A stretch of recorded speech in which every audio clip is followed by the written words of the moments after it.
Welcome to Two Gents, where two seasoned gents take on the hard truths of life, success, and responsibility. In a world where the rules don't bend for us, these gents believe in doing the work, owning the struggle, and inspiring others to take action. So, pull up a chair. Hey, good afternoon. Welcome to Two Gents Podcast. I got the mic on with me tonight. Pastor A.F. Bridges, looking sharp. Make me want to go get me a shirt on. And you know, I don't normally wear shirts, but Pastor over there is razor sharp. So I just want to say, welcome, Pastor. One thing you need is your pulpit. One thing you need is your pulpit. Oh man, look here, the world is my pulpit. Amen to that. And I agree with you on that. Well, y'all, today we're breaking down one of the biggest political stories heading into 2026. The Democrats are in a strong position to retake the House. Right now, the Republicans hold a majority by only 2 to 3 seats, one of the narrowest margins in modern history. And when the margins are that thin, Pastor, there's possibilities there. Yes, sir. Possibilities. So, Pastor, I know you want to do this tonight, but I just want to say this. You know, I look at reports and political reports and all the rest of that, and it's looking good for the Democrats. But I'm still a little worried. I don't want to get too confident over here. Yes, sir. Hey, Ron. Also, we're not just looking at the House. The Senate is in play also. Yeah. There's the Graham seat. Several other seats are up, and Trump is very worried about this in the administration because Which he should be, right? Right, because if we only win the House, we can impeach, but the Senate won't remove him. Mm-hmm. But if we win the House and the Senate, I mean, there are a number of charges that can come against him, billions and billions of dollars that have been embezzled or wrangled from the government through his private and through ways that he's been grifting the nation, the war in Iran, the Epstein files. There are about 4 or 5 different things that we can actually impeach and remove them from office. Steve Bannon, one of his strongest political supporters, says if they lose the House and the Senate, a lot of them are going to be prosecuted. Mm-hmm. And so right now, the soul of our nation, as Joe Biden would say, is in the balance. If we can win these midterm elections, it's all or nothing. If we win, we save the democracy. Yep. We then begin to prosecute Trump's administration. But if we lose, Trump already knows what he's trying to set up. He's saying that most of the people in the United States want a dictator. That's coming out of his mouth, those actual words. Mm-hmm. But he's hoping that he can win the midterms and then hold the country at a stance where in 2028 that they won't have any elections and he try to continue to be a ruler like Putin or like the guy in North Korea or in China. That's my opening statement. Absolutely. Right now, there are 36 swing districts. Democrats hold a 6-point lead on the generic congressional ballot, 50 to 44%. That's not national polling. That's targeted polling inside the exact districts that determine the majority. And you know, this has happened before, Pastor. And I want to bring this up and let this play before you come back on and comment. Just to back up what we're saying, we sometimes love doing this, and I know I do, showing the information and getting it out. Driven by voter frustration over rising costs. Meanwhile, Senate Majority Leader Chuck Schumer is urging Democrats to push affordability, focused legislation, and make it the defining issue of 2026 midterms. And Democrats replicate the gains they saw this week. Analysts say they could flip the House as many as 40 House seats next year. I think that's what we would call a blue wave. That was your word, Pastor, that you used, blue wave. Yes, sir. Man, every day I'm getting a text from the Democrats every day. Mm-hmm. Those texts are actually to give money. The texts are talking about polling us on different issues. The texts are targeting things that Trump are doing. So this year, the Democrats are being proactive, not reactive. I felt Yes. like in the Biden election, the Harris-Trump election, they were reactive. Reactive to the point to where they waited to the 90 days for the election and they were well behind the 8 ball, as they would say. But this year, we're out in front. And we got to push it, like I said, put the pedal to the metal and don't stop until we flip this House and even flip the Senate, I believe. Yeah, I agree with you, Pastor. But can I ask you a hard question? Yes, sir. What do you think it's going to look like if Trump comes out of this Iran war and all these different conflicts that he's in, and somehow we going into the November elections, and his people and everybody else is seeing him as this great person that's to turn around the conflicts that's out there. It's going to make it hard, even though we should be in the front by now, just on the Epstein files alone. Nobody's talking about it. Hey, D, how you doing? Yeah, man, I think, did you notice the United Arab Emirates pulled out of the OPEC today? They pulled out of OPEC. Yeah. Yes, sir. So Trump has shook up the world order, even to the point where instead of having the prime minister of Great Britain to come visit, he had a king to come visit. You got to pay attention to what he's doing. He didn't want the prime minister, who is the actual political leader of Great Britain, who's at odds with Trump about the war in Iran, to come visit. He wanted the King Charles III to come visit because he'd rather deal with being a king instead of actually being a democratic elected leader of the United States. But he's always ran away from direct conflict. He's always ran away from people that had more power than him. He's always felt like he was the best, but then he had to select his field in order to make his announcements to who he wanted to make it for. So I always felt like Donald Trump never went to the top or tried to clear up stuff. He just engaged with people that he knew that he was higher in office or had a higher perspective from their point of view. Right. But what I'm saying is what's not being said in this case is that he's saying, listen, don't y'all want a king? Don't y'all want a dictator? Because I'm gonna associate myself with kings. I'm not gonna associate myself with elected leaders. Especially those that differ from me. The elected leader of Canada differs from him. The elected leader of France. And that's the point that's part of the point that I was making. Yeah, he is saying that he's a king and he doesn't want to talk down. He doesn't want to talk to the other people that's on the same level as him. But Pastor, I just don't see how he's going to go about doing this, because as soon as he starts to doing that, all this other stuff, this conflicts and stuff, seems like they're going to go away, and we're going to go back to the norm of finding out about those Epstein files that everybody keeps pushing on the back burner. He keeps jumping from conflict to conflict. As a matter of fact, they have the next conflict online right now. They talking about they're going if after they get Iran under control, they go into Cuba, and Iran is collapsing like dominoes behind the scene. Yeah, he's going after Cuba. But the lady touched a point on the 60 Minutes interview, and somebody put a pose of when it was asking Nixon about the Watergate. I am not a crook. What did Trump holler? I'm not a pedophile. They touched the button. And my friend,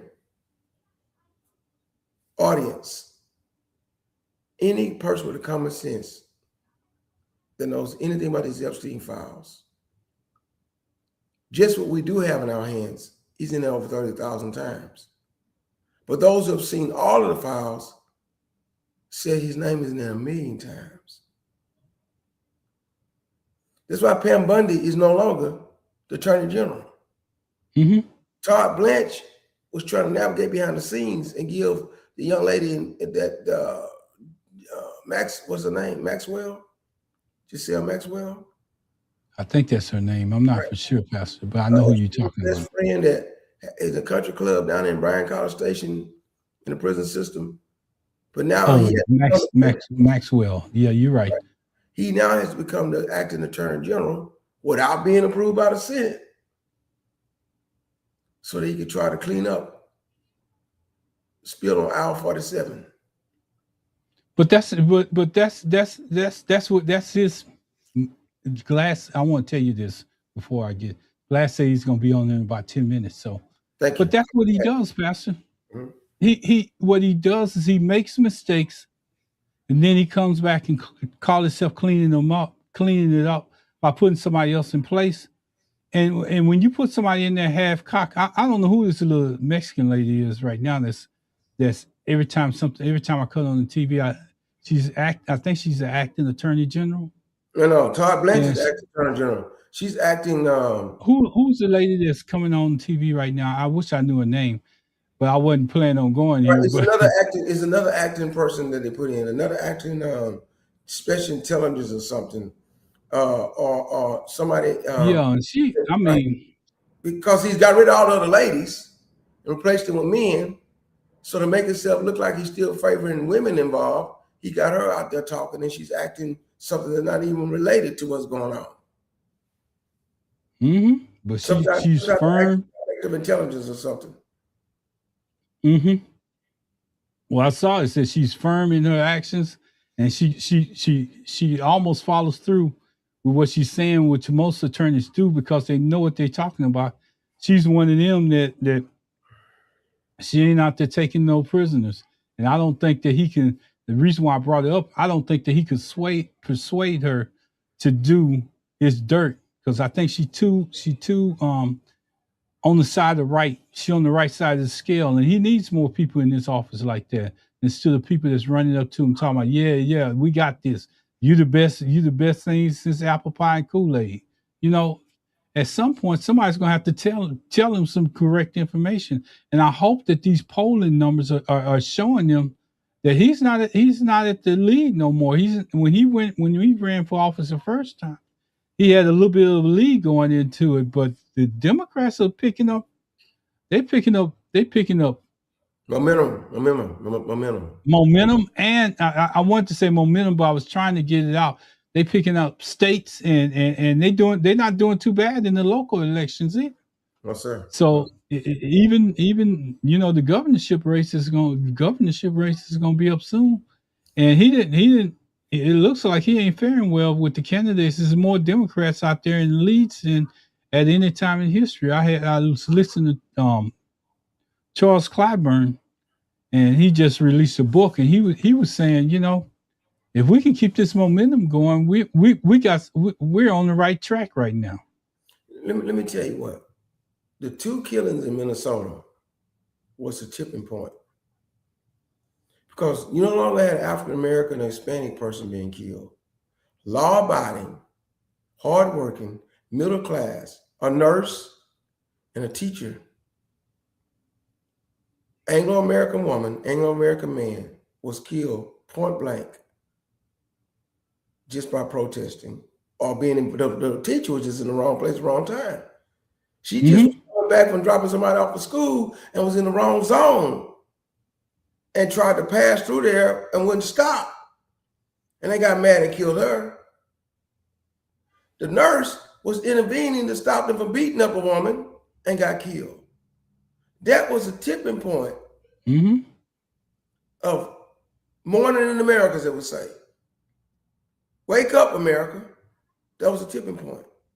That our own pink skin, flesh and blood, law-abiding citizens are being killed by Trump. Just put it down where the ghosts can get it, as the guy used to say on the Black Eagle, Joe Madison used to say. Put it down when the ghosts.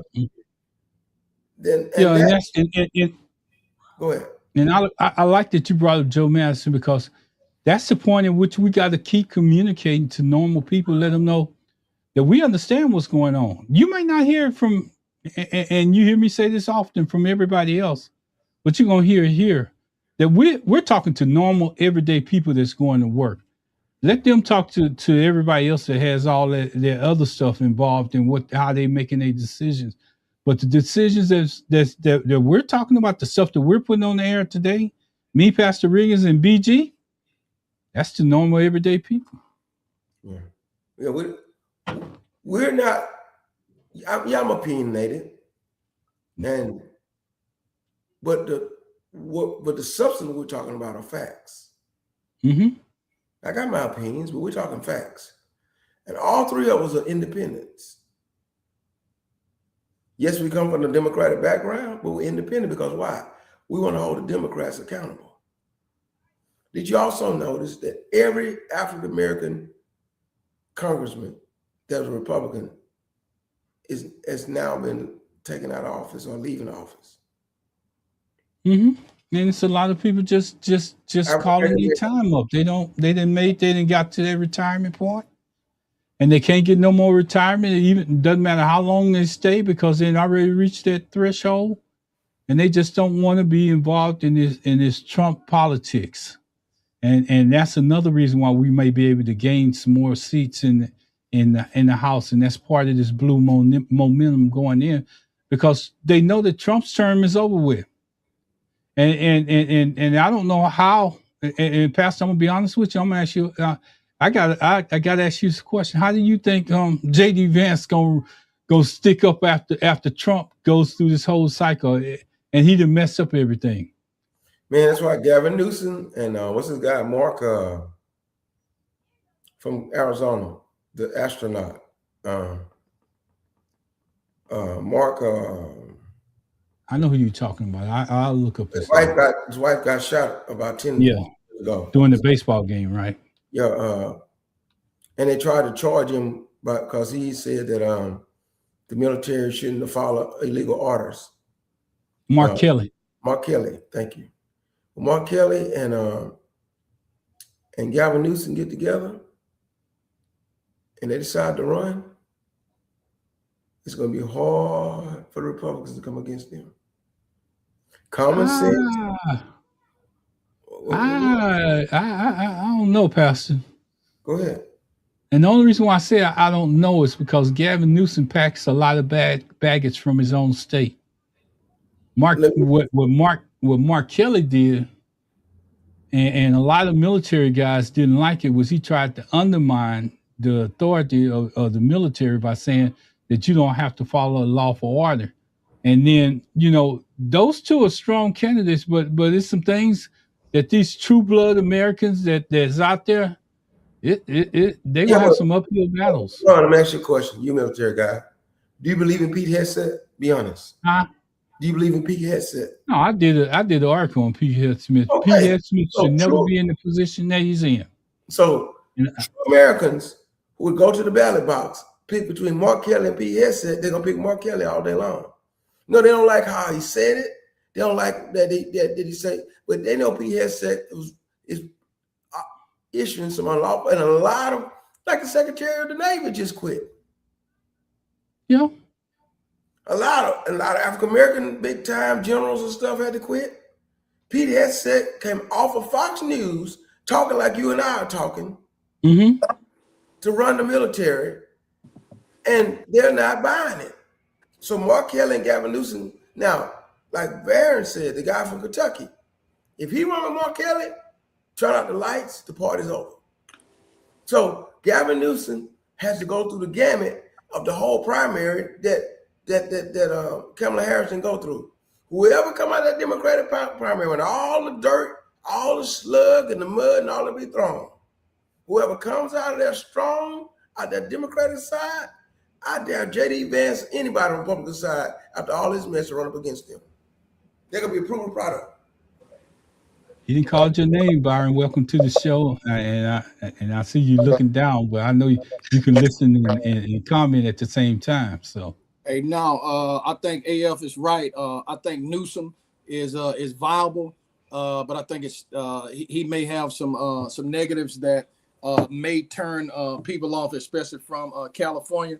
But if you take Andy Beshear from Kentucky, and you hook him with a Mark Kelly, a Josh Shapiro, maybe even I can't think his name, the governor from Chicago. But Riggins, I think you're right. At the end of the day, when the smoke cleared and the dust settled, man, I still don't understand how this guy can continue to do all of the stuff that he's doing and then turn it back over. You know, we have never in my lifetime, Riggins, had this much vitriol from any candidate, from any party. And then when somebody else like Jimmy Kimmel, somebody say something, it's always flipped over. Caroline Lovett. What I do like is Hakeem Jeffries. He finally shot what he finally did what I thought he needed to do, which was not just push back, but punch back. He told her to sweep around your own door before you try to come and tell me what to do at my house. I think not only him, I see Harris Riggins out there running around. I don't know what that's about.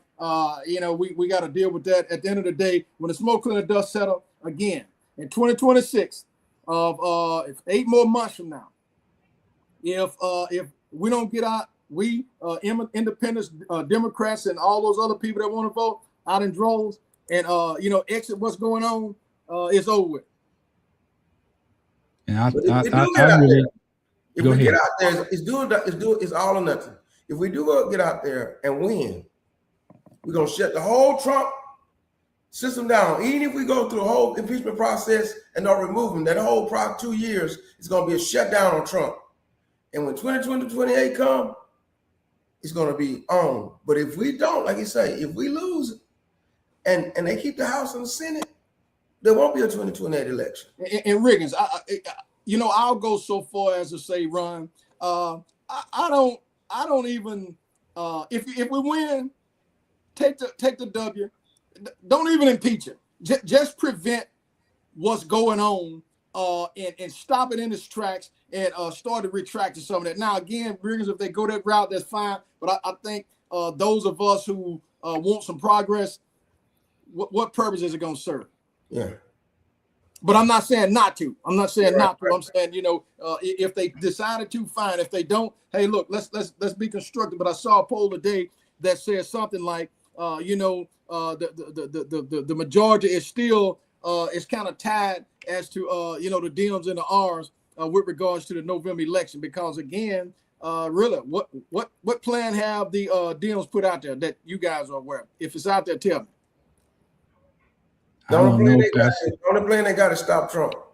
They need to have a progressive plan dealing with healthcare, dealing with the gas prices, affordability. They keep saying affordability, but don't just say affordability. What's your plan for affordability? Right. Yeah, there you go, Riggins. Be more constructive. Yeah, a plan without, a goal without a plan is just a wish.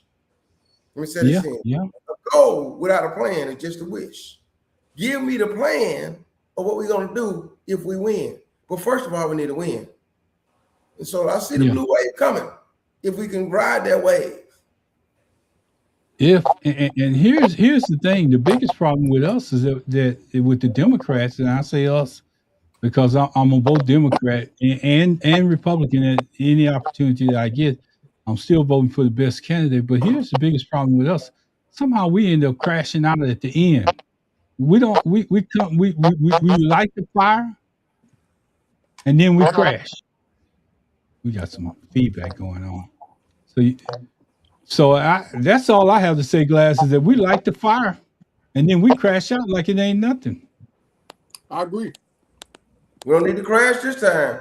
No. Because if it crashed, Riggins, you know, the volcano has erupted, the mountain has fallen, the sky is no longer the limit, and what we now know as what we've known for the last 57 years, 62, 63 years, Mr. Spike, what our foreparents, you know, went toward, in my opinion, and this is my opinion, based on what I've seen, because I studied patterns and behavior, it's over with. We don't need to crash, we need to smash.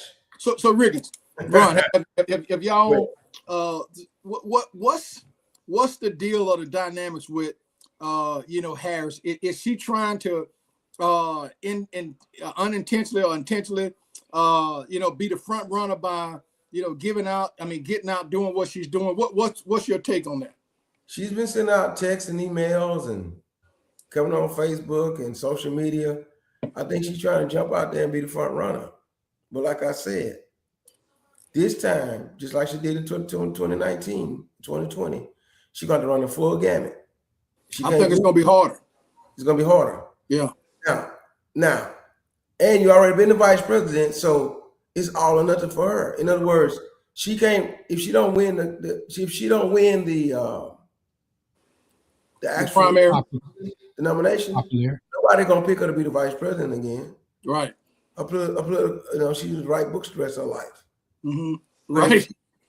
But if she can win, it, she'll come out on top with either Mark Kelly, Joshua Shapiro, or with Andy Beshear as a vice. But if she don't win, two of those guys gonna be president and vice president nomination, and she's gonna be writing books. So hers do or die. First, we gotta have the election. So November 2026 is do or die for all of us. Mm-hmm. If past that, then when the primary goes for the Democrats, her job is gonna be do or die. No more chucks and pearls. She got to get down there and work. I think that she has. Go ahead, Pat. Go ahead. I was just going to say, I think two things. Number one, it's going to be much more harder for her to clinch the nomination. And number two, I think many people, the last time, and I could be wrong, they pretty much held their nose and voted because they felt like she may have been the better of the two candidates. Now, if you put Beshear, Newsom, Shapiro, and some of those other ones, I think those nose holders, Riggins, and you correct me if I'm wrong, I think they would look more at one of those individuals than Harris. Now, I'm not saying that she's not qualified. Certainly she is. That's not even debatable. But at the end of the day, we've talked about it here, and we often talk about it all the time, viability and electability. Yes. She's viable, sure enough. But with the populace, the way the trajectory is with regards to the voting population, all that, I guess my question is, does she have the electability status to cross her over the hurdle? Let me tell you something. And nobody wants to say this quiet part out loud. No, I don't believe it ever happened. Michelle Obama can do what she can't do, but Michelle Obama not interested in it. Michelle Obama can do what she can't do, but Michelle Obama not interested in it. Because sad thing about the electorate is this. You and I, us three, we're into politics. We're into the all the inside of what's going on. A lot of people, they want to do is make sure that their bills are paid, they get good entertainment, they have a nice house, nice car, go to church, and they want all this drama. And then they look at Michelle Obama as this, successful African-American woman whose husband was a successful president. And even on Amazon, her stuff, her movie was 10 times, 100 times better than Melania and all that stuff. They say, "Oh, Michelle Obama is on the ticket." First of all, Obama's name is on the ticket. Number two, she's been like a little shero. People will vote for her even if she's not halfway saying something right. I'm being honest, and that's the sad thing about it. The electorate is not as in tune to the facts more than the perception. Ron, let me get your take on that, because I see where Riggins is going. I see what he's saying. Mm-hmm. My thing. Go ahead. Go ahead. No, go ahead. My thing is, mine's is a little bit simpler than that. And the only reason why I say that is because she can't go back to being attorney general in California. She can't run for governor because she had already turned that down. She has very few options that's available to her at this point. If she runs for president, they're going to hold her accountable for not getting off the Joe Biden bandwagon when it was there. She has to pack a lot of that baggage, and she's going to have to answer for it because that's what everybody else is going to go after her for. And that baggage is, believe it or not, it's still out there. People still see it. Even though she did this miraculous thing in such a short period of time, but over a longer period of time where people have a chance to review everything that she has done, on paper, she's the best qualified candidate, but she just had a lot of stuff that's against her. And it all come out on a longer period of time. It just didn't have a chance to come out in that short period of time. I hope I answered, Glass, because I got to get a drink of water. I'm losing my voice. No, I just because I think to some degree, Riggins again, chime in. I think because Michelle has been so honest, and which nowadays people don't want honesty, Riggins. They much rather you climb up a tree and tell them the lie than stay on the ground and tell them the truth. I think she's been so brutally honest to where some of those who we would depend on voting for her, they might hold that against her because politics don't consist of honesty. It consists of lies and conceit and deal making. And the question is whether she's interested in sabotaging the balanced part of her life, with being the president of the United States. So that's just kind of a synopsis of what my thought process is. Let me come, if I could come in right there, Pastor, and then I yield to you. Right. I think Michelle understood, has seen the dirty side of politics, the part that not everybody talks about. I think Michelle has seen her husband attacked when he was trying to do positive things within the community that she really couldn't say anything about because there was a title that she held. I think that she has so much. I don't want to say hatred, but I think that she's seen the side of politics that I consistently try to bring up. Because if you ever look at the whole system of politics, you would ask yourself, and I don't want to say it on here, but you would ask yourself, why am I beating my brains up and they already dictating the outcome? Mm-hmm. Right, but everything y'all saying is right. That's why I said Harris don't have a chance because Michelle would have a better chance, and Michelle is a hard pull. Harris don't have a chance in the long primary.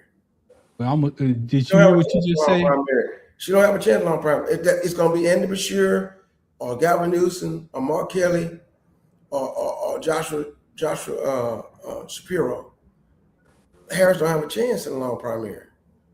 I think that we when we look at candidates for the next presidential cycle, and I'm just gonna say this, we need to look at not only do we need to look at somebody that's there, but you need to look at their name and their background and see what they didn't accomplish in their history because they got a lot of stuff to overcome. They can't just walk up there and say, I want your vote and here's my name. I done ran a state or something like that. Because soon as they say state, that's going to knock Gavin Newsom right out of the park. Because you can't, his main city is LA, and that little area that was prosperous for years. Now it's more homeless encampments than anything else out there. So I'm just saying when you look at a candidate, we need somebody that can step out of the box, so to speak. I hate to say it like that, but we need somebody that can step out of the box because they're gonna have to correct what's going on with Donald Trump. They're gonna have to maintain where we're going in policies right now, and they're gonna have to get us out of a lot of stuff that we didn't sign up for that's out there. We ain't gonna have no choice. We need somebody that can do all those things. And right now, I just don't see it from the current list that we have in place. And can do all that. And the Beshear. You know why? Barron told us a few weeks back, in a Republican-held state like Kentucky, where gobble. Mitch McConnell. I hate to say it like that. Y'all know that's Rihanna State. Yeah, Mitch McConnell and all those people have been holding that for so long. It's just like if all of a sudden we had a Democratic governor in Texas after all these years of Republicans held and can navigate that. The way he's navigated in Kentucky tells you he can navigate all this type of stuff that Trump has been doing on a national level. That's what I believe. And he's won in a deep red state, not once but twice, convincingly. Deep red state. Yeah. That's the only one I agree with all of y'all. I agree with both of y'all on that red state. But here's the thing, Ron. I'm sitting there thinking, and I'm trying to play devil's advocate. Man, we know this woman is qualified. Ain't no ifs, ands, or buts about it. No matter how she got there, she got there. She's qualified. So we always say that we looking for somebody that's qualified. We want somebody qualified. And then, when we get somebody qualified, devil's advocate again, it's like we try to find, excuse after excuse after excuse to look at and, consider somebody else. So I don't know. What you think, Riggins? That's the dirty part of politics, too. Yeah. That's the dirty side of politics, that somebody can be. That's why I've never ran. Mm-hmm. I know if God gave me an opportunity, I could run a city or county. I could run a state. Listen, any one of us, if God give us the grace, the ability, the time, and enough of studying, we can run the country better than Donald Trump. You know that. But the dirty part of politics to get there, I couldn't get there. I couldn't get down in the mud and sell my integrity and wrestle with the devil and all that kind of stuff and backdoor money and greasing palms and all that kind of stuff. And that's the problem. It's the dirty part of politics that you have to sometimes sell yourself out to even get to the position. Mm-hmm. And that's what we're saying. You could be qualified, but can you play the game? That's it, Riggins. Can you play the game? She's never played the game right. Even when she raised $1 billion, I believe the election was stolen from her, but that's going to take years to prove that. But given the system she had, she couldn't play the game hard enough to even overcome them stealing the election. Let me say it again. She couldn't play the game hard enough to overcome that if they shave off votes in certain counties, that she had deep enough of well that they couldn't, that she could still win. The margins are too slim because she couldn't play the game hard enough. I agree. Go ahead. I agree with you, Pastor, but here's what I'll say. Sometime at some point in time, somebody's going to have to stand up to the election and hold out a little bit longer if they feel like they're in the lead. I don't care who it is. You just got to stand up. You said it right. The Democrats always try to take the high road to doing stuff, but sometimes we got to hold out and see what the outcome is before we just jump on board, because this fool will go out and he'll see three red states and he'll start claiming it, and next thing you know, those states are blue. Yes. So we need somebody that's going to hold out and say, hey, wait a minute, I don't like the way this is looking. No, I'm not going to concede. I want to go through the whole process and try to make a difference. I think that we, as Democrats, we don't have enough fight in us. They should have recounted about 5 states. They should have did a recount. Hold out in Pennsylvania, hold out in Michigan, hold out in Wisconsin, hold out in Minnesota. Well, all those states that was, even in Georgia, they could have held. They should have did a recount like Trump did all that in 2020 while he was cheating and lying and making up stuff. She could have legally, viably, without doing all the shenanigans and lying and all that he was trying to do, Arizona and all the different states, Nevada, and held out legally and ran the whole gamut all the way up to December, whatever day she needed to. And I guaranteed you, it'll pan out, because the courts would have, because the courts even today, the courts do not ever side with Trump. You get sided in one little area, and then the appeals court or throw it or reverse it, and then the next circuit court will reverse it. If she would have held out long enough, it have came out. But Riggins, I think for me, Bush v. Gore prove to me that going to courts on an election is, may not be a good idea. Well, at least you would have tried. Oh yeah, I'm not. Again, I'm just throwing it out there because I don't know.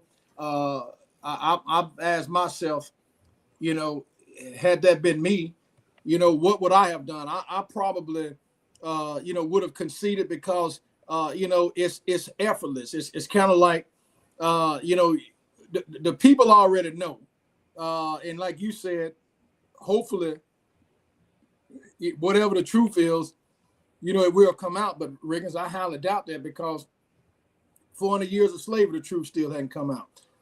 70, 80, 100 years of Jim Crow, the truth still not coming out. So when you're looking for the truth here, you don't get it from the system standpoint. You go out and seek and search and find for yourself. Like the Mueller report told the whole truth on Trump. So when he died, Trump's about good. I'm glad he's dead. Yeah, I agree with you, but I kind of back it up with what Glass was saying. What's happening over the years and how we went about achieving where we at right now. It's amazing that we're still here. That just shows you how resilient of a people we are. But what it should show you is this: we went through a period of time in history where they were killing our leaders, but trying to change society. We went to a period of time where one man had more power than any president out there. We went to a period of time where 8 presidents were in office during the time that this man was in service, and he had more power than every one of them. Then we had what we're talking about now, this internet and all the rest of the stuff, this AI stuff is good, but he came in at a time where he had radio, he had the movies, he had the TV coming out at the same time. If you think about all the power that he had at that time, he didn't need to be president. And that's the sad part about what's going on in America right now, is that you don't need to be president to have the power. Who has the power? Let me ask y'all the question. Do y'all know what single person in Trump administration has the most power, and what single organization behind Trump has the most power? The single person APEC? No, Steve Miller. I would say APEC. No, Steve Miller and Heritage Foundation. APEC is right behind Heritage Foundation. Heritage Foundation is responsible for Project 2025. The Heritage Foundation ain't got us going to war. APEC got us going to war. APEC got us going to war, but I'm talking about all of the racism, all the DAI stuff, all of this ICE stuff and all this stuff. That all come from Steve Miller and the Heritage Foundation. That's the foundation. With that. Huh?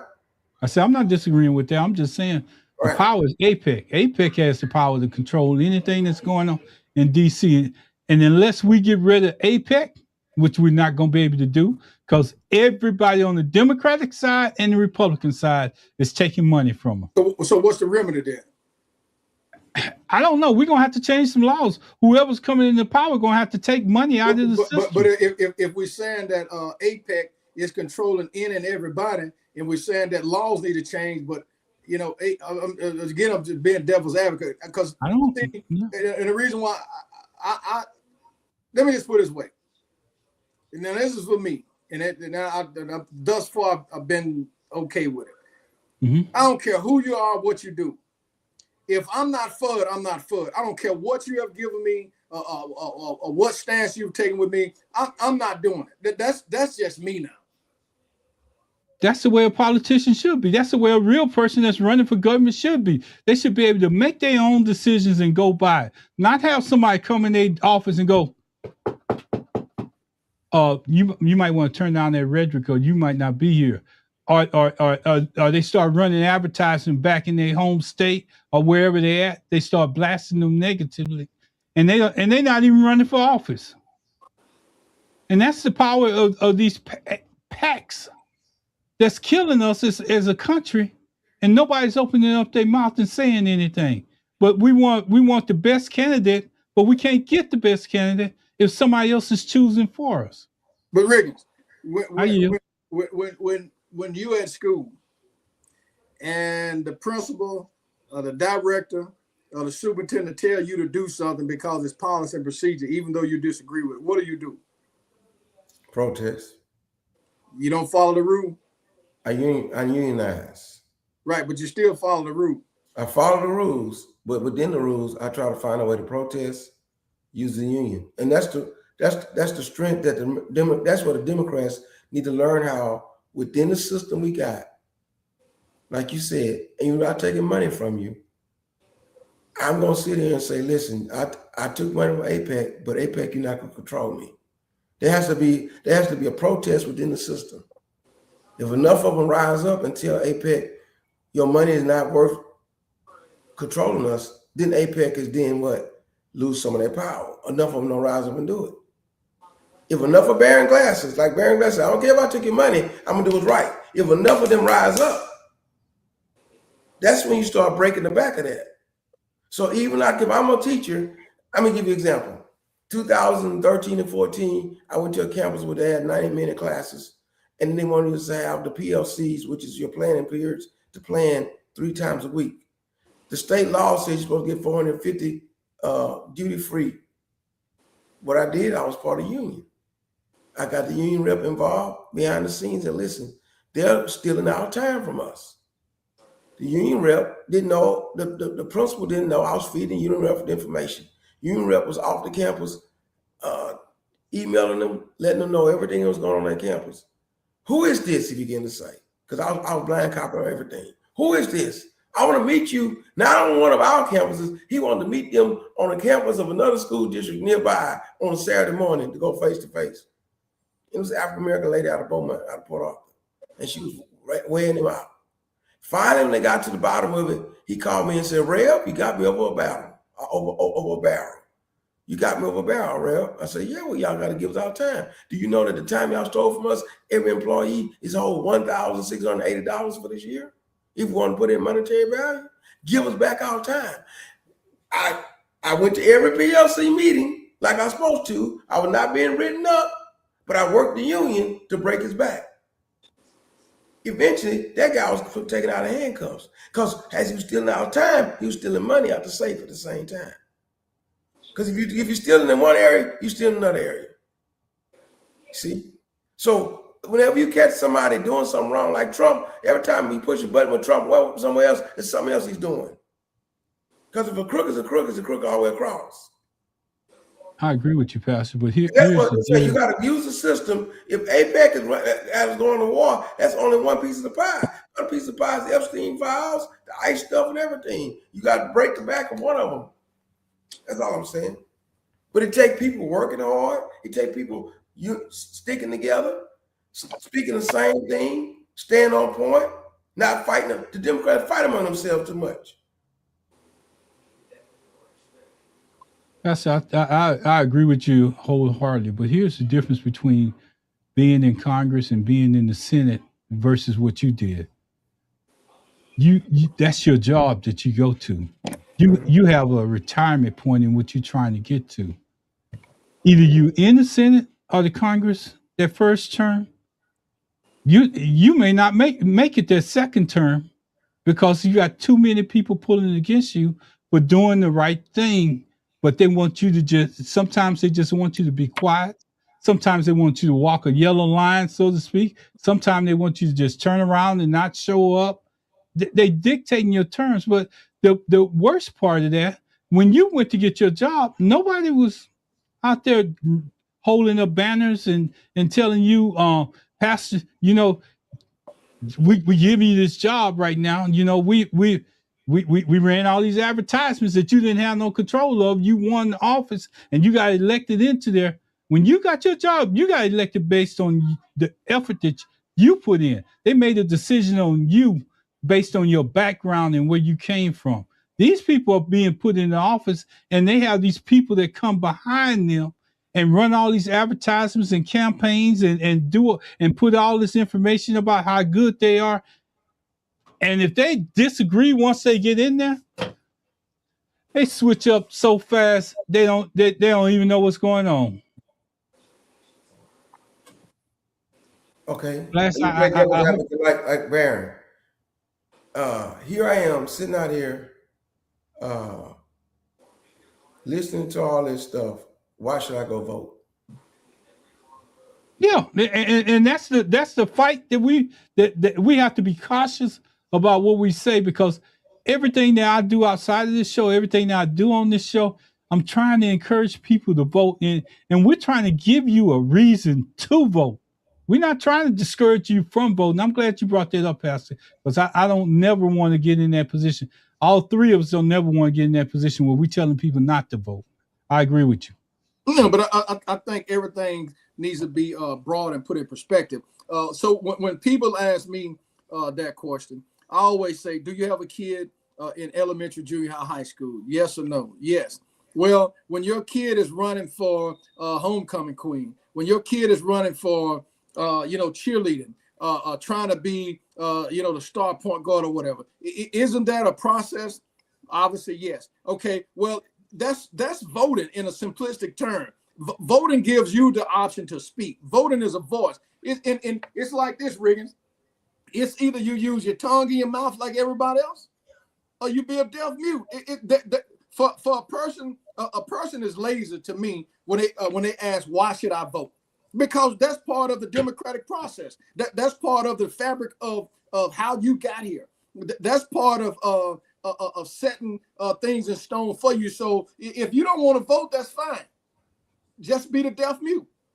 But I'm glad I said all that. I said that on purpose. So everybody hearing everything we was talking about, all these people being bald and all that kind of stuff, that we letting them know, hey, still go vote. Gotta vote. Somebody say, hey, I don't know who this person is. Hey, great discussion, guys. Whoever it is. At KV, OTAC, CJS. Hey, guys, great discussion.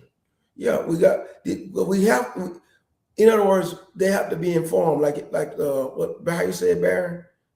We're going to be informed. We're going to inform. Oh, enlighten and inform. We want to enlighten and inform people. We enlighten and inform you about what's going on behind the scenes, how bad it is to be able to be because it's one thing to be a politician, it's another thing to govern. Oh, let me go with that. Trump is not only a bad politician, he's worse at governing. Now, people like Schumer and Jefferson them, they good politicians, but we want them to govern better. They're starting to come around. But Steve Riggins starting to come around has cost us almost 2 years. That's right. Schumer should have never, and I said this from the outset, Ron. Schumer should have never been the majority leader. Never. Yes, sir. Never. This rank and file stuff, here's the deal. The way I look at life is this. What worked in 1970, Riggins, it's not going to work in 2026. Right. It's just not. I've been a policymaker, Riggins, for 33 years. I have always said every 3, 4, 5 years, you need to check what you've done 4 or 5 years ago to make sure that it's still in tune, in time, it's still part of where you're at. So the way technology is now, Ron, is we started out with a big old telephone like this. Okay, now we got little old telephones like this that can do everything that the computer do. So again, I'm on my way out, Riggins. It's time for me to go. Even though I'm young, it's time for me to go. Why? Because the jargon that those kids use, I'm familiar with it. I just don't know about it. So it's time for somebody else in that generation to be a part of the electoral process. So that's how you gravitate. That's how you grow.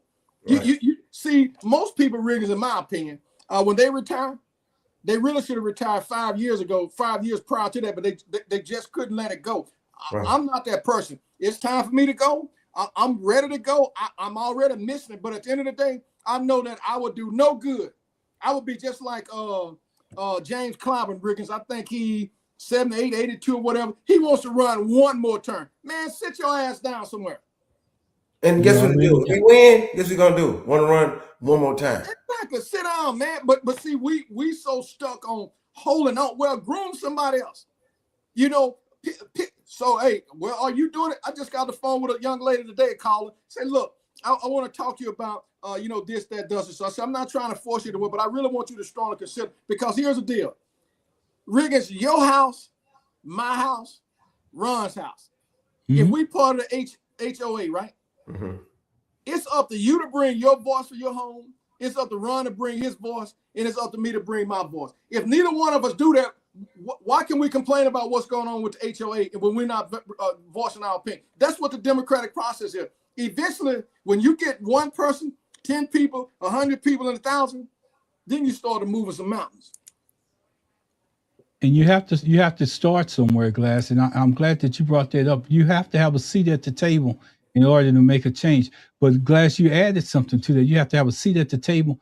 Then you have to add a voice to that seat at the table and an opinion. Because if you're just sitting at the table, you ain't doing no good. If they put you in that office, or you get elected in that office, and you ain't opening your mouth about anything that you see that's going on wrong, you might as well just get up from that table and walk off, because you're not serving the people. Yeah, you don't need a deaf mute. And that's what I call governing. I call that part governing. They get into these seats and they can't govern. And that was the whole thing about Ron Jasmine Crockett. She was trying to light the fire for them to govern. She was radical in the process of doing it, and they backlashed her.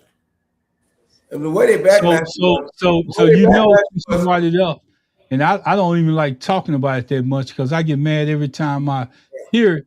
But here's the deal. So since you brought up Jasmine, this is a good example of government. Yeah. That's the best example that you could make. Jasmine was taking the side of the people. She was standing up. She had a voice. She had a seat at the table, and she was utilizing it to do the best that she could possibly do. Now, you know what somebody decided? They decided that they didn't want that because they couldn't control her. So they went out and found a candidate that's totally opposite than her, that's going to sit at the table and basically put his hands up under his thighs and just sit there. And whichever way the wind blows, that's what he's going with. But I don't want a politician like that. She got in that position because she would have been reelected as a congresswoman if Trump and them wouldn't have started redistricting and stuff to try to push her out. Let's not talk about running for Senate. I'm talking about she was doing a great job as a congresswoman. Now, of course, when they redistrict, she let her pastor run in the new district, Frederick Haynes III. She could have ran in the new district, but her response was, if you're going to cut out my district, I'm going to go run for the Senate. And that's where the problem went at. Let me just say this, Pastor, and I know you're not going to agree with me, and I'm going to say it. If I'm going to run against James Tallarico and I'm in the Congress already, that shouldn't even been a fight. That shouldn't even been an argument. Mm-hmm. What they did, they had to bring, and I'm going to say this, and I'm going to say this till I die, till I take my last breath. They had to bring this guy up to her level to get him up there. Then when they got him up there, they had to play all kind of games behind her back to keep him there, because she had enough votes that she beat the other two Republicans that was on the other ticket. She had enough votes to carry him, but they played so many things, so much foul politics behind the scenes with PACs and all the rest of that. This is the first time in an election cycle in any race, from president all the way down to your local city council member, that I ever seen somebody come out the next day and say, we beat they butt. And he didn't say it like that. We beat they, you know what? And we did it, and we don't care. We don't care. He came out the next day. He wasn't even running for office. That morning, after that election, he had on his shirt. And he been telling you how he beat her. He didn't beat her fairly. Because the same people that would have came out for him, that wouldn't have been enough to carry him. But they put so much in place. But here, that's the reason why I don't like getting in that conversation. I don't even like it brought up, because I got so much passion. And I did so much research on it. But the thing that gets me is we still got to get the people out to vote. That's right. We still got to get the people out to vote. We still got to change that office, change the power of that office From Republican to at Democrat. midterms to Yes. Democrats somehow. But what it's costing us, it seems like it's costing us too much, Pastor. We're resilient people. We went from master in the field to the man, and we always gave in for the bigger cause. At some point, we got to stop giving in for the bigger cause and start standing up for somebody like yourself or Byron Glass that's running for office, that had the opportunity, that can run for office, and give them some support so they can do something. Because if we keep going down this road, we're going and expecting a different outcome, it's never going to change. Now, let me add to that. And we're at 8:30 already. We're at 8:30, 1 hour in. We're at the hour. Let me say something. Let me tell you something. Blue wave happens, right? We win. Hakeem Jeffries becomes Speaker of the House. Can he do it? Can he take the opportunity as Speaker of the House and revolutionize that thing? Because right now, as majority leader, he's weak. I want to know, as Speaker of the House, when he got the full hammer in his hand, the gavel in his hand, what he's going to do? Pastor, I can tell you what he's going to do.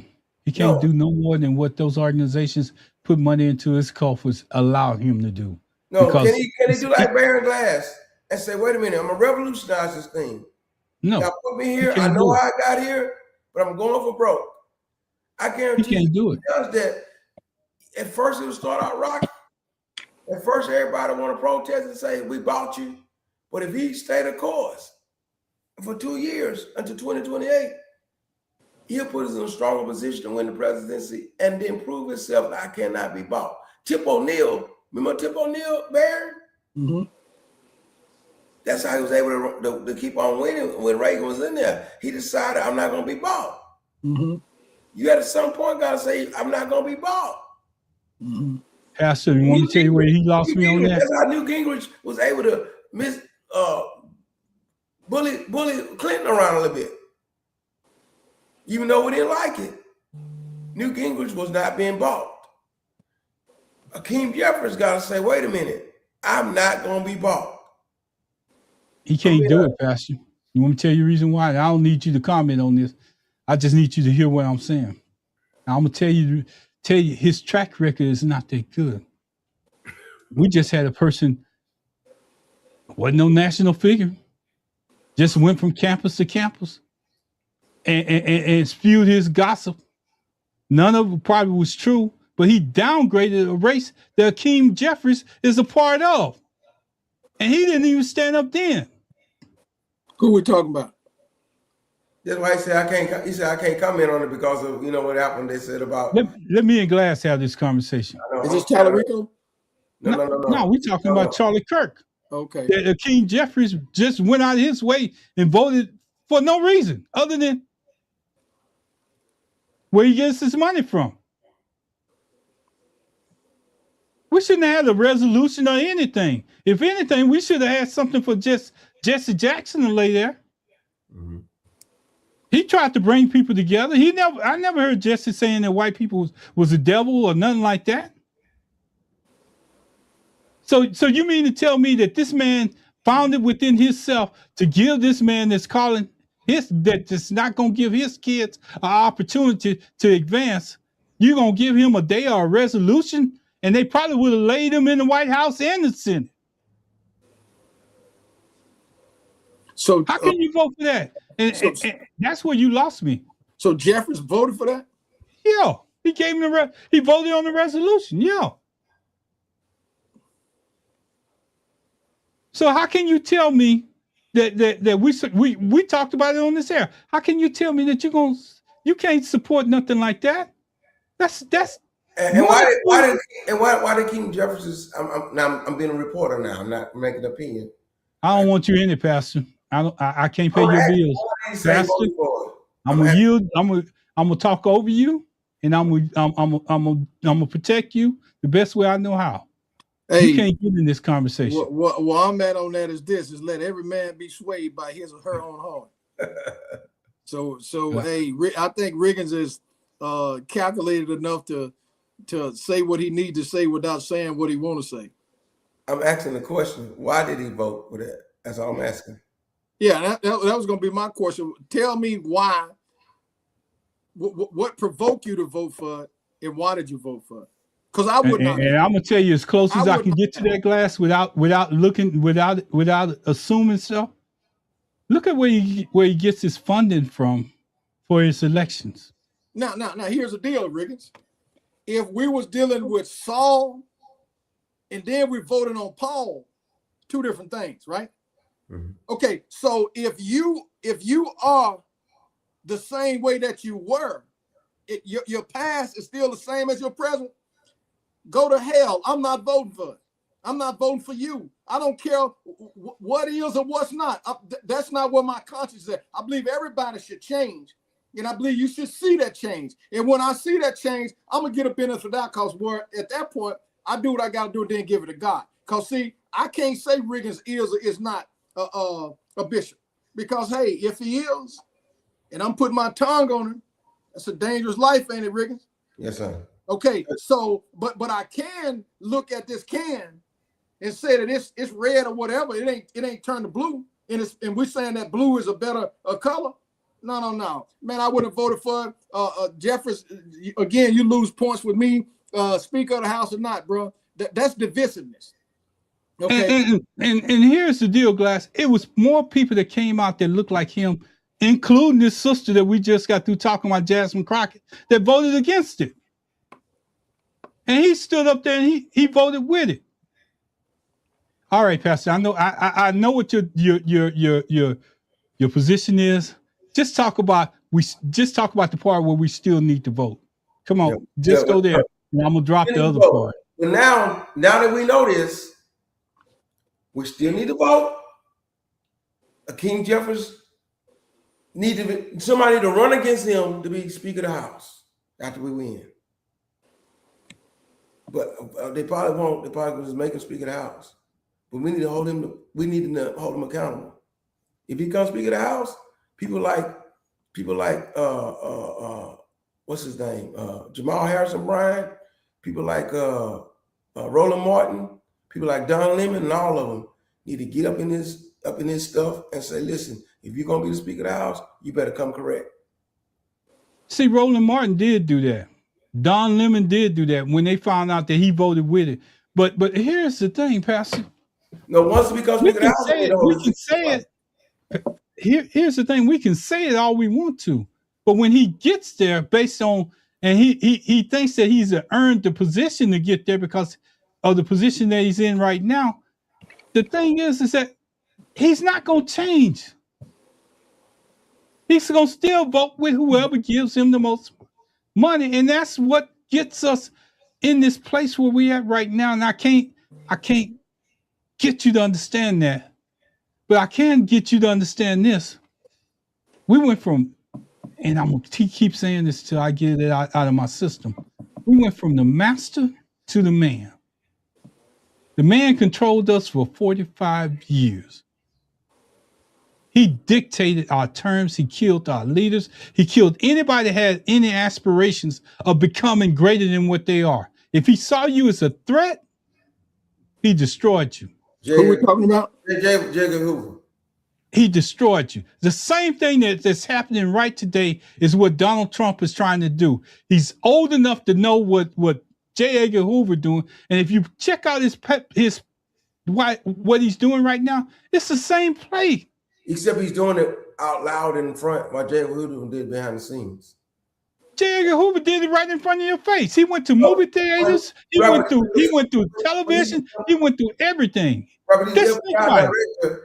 But Donald Trump is president of the United States, which means he's on Front Street doing it.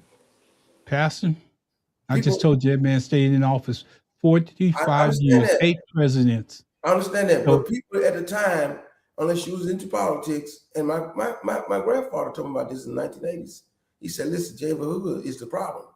He said, James, he said, what's this girl, James Earl Ray, whatever his name was, he didn't kill King. He told me that about 1986. He didn't kill King, you'll see. He said, who? He said, the black box with the envelope in there at the White House, they know who killed King. Y'all go ahead and talk, because I'm going to name some names. Y'all go ahead and talk, because I need to name some names. Right. This is crazy. Right. So he told me all the stuff back then. And he said, whatever they put in the books, you got to have your own books. That's when I learned a story about his story. I wrote the story. But you're right. But now Trump is not somebody like the FBI director, like Patel and stuff. It's him himself with Stephen Miller, the Truth Social thing you have on late at night, tweeting and going on, and everything he's doing wide open in front of everybody. Like dare me, I can stand on Fifth Avenue and kill somebody, and they're gonna still vote for me. That's what I mean. Trump is doing it wide up in the public, and daring us to stop him. And the only way we're gonna stop him is getting the ballot box. I'm being honest. Go ahead, Ron. No. I was gonna yield the glass because I want to close. I got to get this show on perspective, because I don't think, and Glass, I mean this from the bottom of my heart, I don't think people know how much damage this man did to Black people as a whole. I don't think that we understand the damage that he did. And if you look at what's going on today, it's the same blueprint that Trump is using. The exact same blueprint. He just happened to be president. He just happened to be president. And if you don't understand where you came from and how your fight was as a people, it's hard to know that you got to change, because the only change that's out there is voting. Don't ever get me wrong. Everything that I'm telling you about is about to get you motivated to tell somebody else, please, we need to go out and vote. If we don't vote, nothing's going to change. History's going to continue to repeat itself. Well, that's what I'm trying to say. Go ahead, Glad. Just so those who understand and believe what the word resilient means, no matter what has been done, we still standing. So no matter what one's capability is, or may be, we still standing. So it's kind of like that old weed in the garden. You spray something on it today, 2 weeks later, it's sprouting back up. What's for us is for us. The problem is that figuring out how do we do this, come together. Because see, when this right here happened, all your troubles gone away. Right. Yeah. Man, J. Edgar Hoover, man, he tapped all King's phones. He bugged all his rooms. He sent his wife everything King was doing. Whatever King was doing that was immoral, his wife knew all of it the whole time. But he couldn't stop King. The only way he stopped King was with a 30-06 to his neck. I'm telling you. The only way he stopped him with a deer rifle to his neck. But he went on for years. He was in the envelopes, the yellow envelopes with tapes to his house, everything. But he couldn't stop him. He wasn't the only one he was dealing with. He was dealing with a lot of folk like that. Some people he was setting up. Some people that was setting up, giving them some baiting them to do things that were wrong and then exposing them.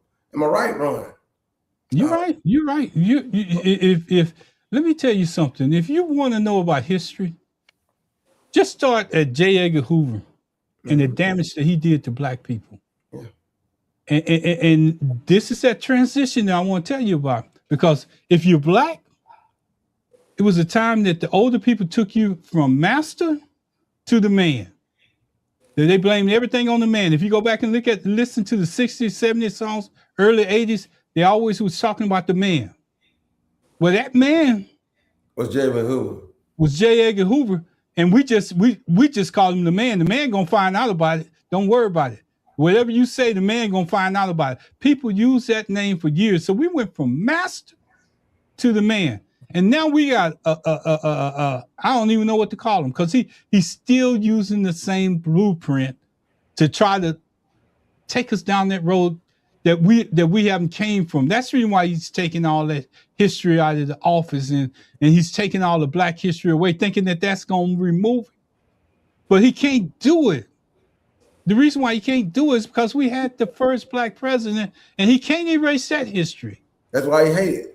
And we got to shout it from the highest mountaintop every chance that we got. And the only way that you're going to keep shouting and keep getting the change to happen is that you're going to have to get out and vote. You're going to have to get your kids involved in voting. Somebody knocked at my door. We got a local black mayor that's running for office today. And I think Friday's the last day of the election. But I want to tell you, they knocking at my door today, getting people prepared to vote. And I'm just telling you, we got to get out and pay attention to voting. We got to get people like Byron Glass and Pastor Riggins a chance to say, I can make a difference. Because if they keep feeling like if they get in those offices that they only going to be one-term people, it's going to be hard. It's a brother by the name of Gary Chambers that's in Louisiana right now. And I kind of follow Gary because Gary kind of makes a lot of sense when he's talking, and he kind of changes things, but some of the stuff I can't support him on, but some majority of what he's saying I can. But if you don't know your history, Pastor, you're doomed to repeat it. Go ahead, yes, Pastor. Yeah, that's what I harp on all the time in history teaching. You've been talking about the master to the man. Here's the M word I want to use today. Forget about Trump. We got a mandate. Let me say it again. Okay. From the master to the man. Today we have a mandate, and the mandate is we've got to win in November 2026. That's the mandate. Mm-hmm. Absolutely. Because Byron, you know. Yeah, I was just gonna say, I'm sitting there listening to y'all talk. I read about Hoover. I know what he did. But I also know that, Riggins, I'm alive and well. And I'm glad to know that what has been done, and based on my belief, that if he ain't in hell right now burning, he will be. So I'm rejoicing in that manner. Because again, no matter what has been done, we still standing. We still stand. That's what I don't think a lot of people can understand. You hear me get on this podcast, and you hear Byron Glass and you hear Pastor Riggins. The battles that we fought, the battles that we went through, and how we got to where we at today, we are resilient people. The people that's out there that's got all these other organizations and talking about what they done did, think about it. They transported us all the way from Africa over here. People that was already here, they basically telling them that they ain't Native Americans no more. They're trying to change that because now they didn't find out that maybe the people that was already here. Go ahead, Byron. I just got a question, Riggins. Now, isn't Iran 2, 3, 4, 5, 6, maybe 700 years in existence? And Iran is BC. Right. So, correct me if I'm wrong. Persia. Part of their Iran, right? Yes, sir. So how does man feel like he's going to eliminate what's already been ordained? See, that's foolish. Right. You know, those are foolish ideas, and all these people that say they believe in the Bible. What you're doing is you're doing what it says not to do, add and taking away, because it's already told you that certain things you can't do. So I sit and listen to all these people. Some of my friends, that claim that they love Jesus, they love God, but they following all this foolery. And I'm sitting there saying, now, how can you say you believe what's here, and you follow this man again, Riggins? If it was you, let me tell you something. Let's just go to the Bible. Hold on. If it was you, if it was Ron, if it was Obama, if it was Jesse Jackson, if it was Al Sharpton, or whoever. I'm not following that bull jump. Hey, Pastor, Let before me you tell you come in, something. I know, In the Pastor, I know you're Bible, taking it. Let me answer, Pastor. Let me answer Glass' question real quick. 2,600 years old is how old Iran is. no. But let me tell you something. No. But No, Persia, no, no. I'm talking about the parcel of land where right, people were living on was right. 2,600 years old. And we're only 250 years old. But let me go beyond Yeah. that. Persia is before Christ. See, Yeah. in the Bible, America is the second beast. That wasn't even in existence when the Bible was written. Reason why we couldn't win in Iraq, because Iraq is Babylon, Nebuchadnezzar. Come on, Ricketts. Reason why we can't win in Iran, that's Persia. When they said, handwriting on the wall, ticka, whatever I'm saying that, it says, you've been counted, found wrong in the balance, and that night, Persia took over Iraq, over Babylon. That's a long time ago, but even before Christ, Persia took over the Medes and the Persians. Remember when they say these are the laws of the Medes and the Persians, and we got to put Daniel in the lion's den because it can't be changed. That's Iran. When Daniel went in the lion's den, that's Iran. If we can't take down what's already been established, it's just Trump, a figment of his imagination. The devil can tell you a lie and make a liar out of you. Come on, Ricketts. Make you a fool. I'm gonna obliterate this whole country. I'm gonna wipe them off the face of the earth. Oh, well, let me wait 2 more weeks. Come on, Rick. Wait another 2 more months. No, you playing in your own mind. That's the problem. We the second beast to come out of the sea. That's what America is, and the Bible says eventually they're gonna be destroyed. I just hope that I already be in the arms of God when it happens. Come on, Ricketts, talk to us now. So Trump just talking noise and making money off of it, stealing money. That's all they're doing, and running from the Epstein files. So Ricketts, it's all a show. So Ron, Ricketts, why are other clergy not doing what you just did? Because they believe in a false prophet. I preached a sermon on it 2 weeks ago about America being the dead church, whereas the American church is where we sitting around letting these politicians and all these false prophets make us run with them in the name of God. It ain't nothing to do with God. Because all they doing, they want to be in the limelight, they want the power, they want the money, they want to have people in their seats, all this kind of stuff, and run around with somebody to act like he's Jesus. That was there was no doctor, no nothing. That he act like he was Jesus. If the only thing he could have said that was different was he was dressed like the Pope. Because he was arguing with the Pope that week. No, he thought it was Jesus. He had a thing coming out of his hand, like light coming out of his hand. He had stuff flying out of his hand like it was angels. And he was raising Epstein about the bed. But that wasn't the devil, a false prophet. The Bible says the devil appears as an angel of light. If that wasn't sacrilegious, what was it? I don't have to eat the cracker and drink the juice. I don't need to be forgiven. You're gonna split hell wide open. Come on, Ricketts, talk to us. Just sit up there and Adam. We're gonna read the Bible in 40 days. If my people, which are called by my name, that's what he said. If my people, you're not his people. He says, if my people, which are called by my name, you're not his people. And Ricketts, now I'm glad you brought it up. Now, my understanding is until you have been born again, you're not a child, right? That's right. You're not a child of God. You're a child of the devil. So yeah, I heard that the other day, and I wanted to call you, message or whatever, because I'm sitting there saying now, it's just a lot, man. We missing, and Ron, I think we may have to bring back real people, real life, real answers, man. Oh yeah, bring back the spiritual side. Oh, I'm coming all day long with it. Ron. Yeah, I'm here. I think we need to bring back real people, real life, real answers, man. I really don't have, I don't have a problem with that, Glass. Yeah. But I know Pastor's schedule probably wouldn't permit him to do it. Unless we bring it back up on that Wednesday Bible study and let him take it from there. Because we can't tap into his time. No, I used to do it on a Monday night or a Sunday night. Yeah, we can do it. I don't have a problem with it. If Pastor got the time to do it. Let me say something. We used to have a Sunday night. We used to do it on Sunday night. It's just like having a Sunday night service. If people want to come out on a Sunday night and give me a Sunday night service for an hour and a half, I'll come back with real life answers. Some people don't go to church anyway on Sunday. They need a little bit of something. But all I'm saying is Trump can't fool nobody. If my people who are called by my name, they're right there, X him out already.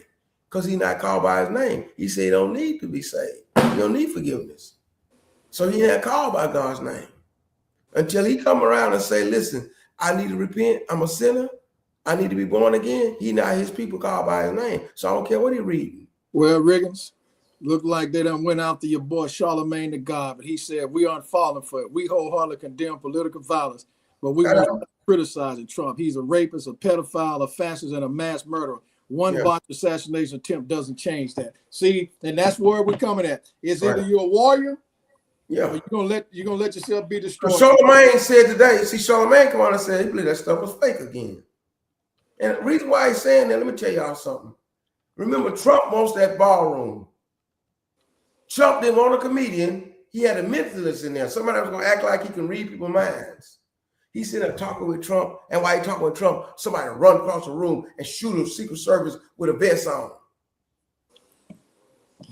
How did he get in there for first thing? Hey, man, we going off until a whole nother show. It's 9 on Central Standard. Okay, I'm gonna do this real quick. I'm gonna make this. Y'all give me a minute, and we're gonna be out of here. Dr. Martin Luther King. I'm gonna call out these names real quick. Dr. Martin Luther King. Barry. It's all tied together to vote. Yeah. Let me do this real quick, and I'm gonna give it back to Pastor Riggins. He can close us out. J. Edgar Hoover attacked these people and killed some of them. Dr. Martin Luther King Jr., Malcolm X, Marcus Garvey, Medgar Evers, Fannie Lou Hamer, Ella Baker, Bayard Rustin, which most people don't even know. You know the reason? Have you ever heard of Bayard Rustin? Either one of y'all? Bayard Rustin. Yeah, he was one of the guys behind the scenes. Yeah, Bayard Rustin. He was the one that arranged that march in Washington. Washington, yes. Yeah. Hey, Riggins. Stokely Carmichael. Yeah, we may look dumb, but we know we were taught outside of school. I ain't saying, you know me, Glass. You know our story. It to be satire. Yeah, Fred Hampton, Huey P. Newton, Bobby Seale, Angela Davis, Ralph Abernathy, James Baldwin, Muhammad Ali, Paul Robeson. Those are people that this man either killed or he ruined their reputation. Yeah. So, Pastor, with that being said, I'm gonna say mine after you get off. No, I might do it now because I know Glass gonna give me the deuce sign in just a minute. But I did a show on Monday. Go back and catch the show on Monday. I'm gonna do a show tomorrow at 1:00. You can go back and catch it at any time that you want to. Those names that I called out tomorrow, I'm gonna go down the list and I'm gonna be more detailed about what's going on with J. Edgar Hoover. It's a 2-part series. I did one on Monday and I'm doing one tomorrow. So it'll be up after I get off this show. Pastor, go ahead and say your prayers. No, Byron. I want Byron to say what he's gonna say. No. I'm good, man. I'm glad I was able to join. I tell you Byron induced mode, Pastor. I'm looking for real people, real life, real answers to come right back on. Okay. We're going in, man. We're going because what we need, people need. Let me tell you what the church. See, we can't be reactive too. See, Jamal Harris and Brian, all the people about the DEI stuff and all that. I'm glad they got involved, but they're reactive. When something go wrong, then they jump up. Yes, sir. Proactive. We need to have an ongoing discussion spiritually about what's wrong with America. And then what we do on Tuesday nights is we got to get involved politically and conscious mind and community mind to go vote. But behind the scenes, what's going on spiritually? Mm-hmm. We got to call what we call believers to the carpet. Mm-hmm. I agree, sir. Yes, sir. That's when I can probably bring out that Ethiopian Bible and all that stuff. But anyway, Father, we're so happy and so glad to be my brothers tonight. Sometimes it's not all three of us, and we miss Barron and not with us, but we're glad he's on tonight. BG, are you with me? Yeah, he with us. Lord, we thank you that we are able to inform our people, motivate our people, get involved, impact our community, our city, and our world. We leave this platform and not your presence. In the name of Jesus, we pray. Amen. Amen. Amen. Amen. Amen. I just want to say thank God that we're able to do this. Thank God, BG, for coming on. Pastor Riggins, we always carry on. We continue to make that mark. But here's what I want to tell y'all. If we don't understand our past, and Byron taught me this a long time ago, Pastor Riggins taught me this. We don't understand our past, we ain't going to be able to correct our future. Because our future depends on changing the things that happened in the past to make them become better. So Byron, I want to yield to you for a few minutes. I just want to hear you close us out, and after you say what you got to say, I'm done. Hey, Riggins, I'm good, bro. But I started something about 2 or 3 years ago. Went through a little whatever you want to call it. But what I can say, man, you can't have success without sacrifice. Mm-hmm. It's nowhere around it. And the sacrifice that that has been made, it only happened with the voice, the memories of my mother, along with the good Lord, the Creator and Almighty, continuing to push and say, if anybody can do it, you can do it. So at the end of the day, if I can be here, I'm always here. If I can't be here, I won't be. But I'm always going back, looking at archives. But what I do know is this, and I'm gonna be done. If you plug the cord into the socket, the iron heats up. If you plug the lamp into the socket, you see light. Well, what I do know, and I've known this for a long time, when Riggins is doing what he's doing, and I show up on the scene, you about to get some dangerous stuff coming from it, because he's volatile in a good way. He's articulate, and all that is just one complementing the other. That's all it is. And I love that he's able to do what he's doing. And the good thing about it, there's never been an ounce of jealousy, envy, or none of that here, Ron. None of that. I want to see Riggins rise to the top. Okay, and I'm gonna do whatever I can do to help him. You the same way. So at the end of the day, when smoke clear the dust setter, well, peace don't abide. Dust your feet and flee. Iron sharpen iron. Love y'all, brothers. All right, Ron.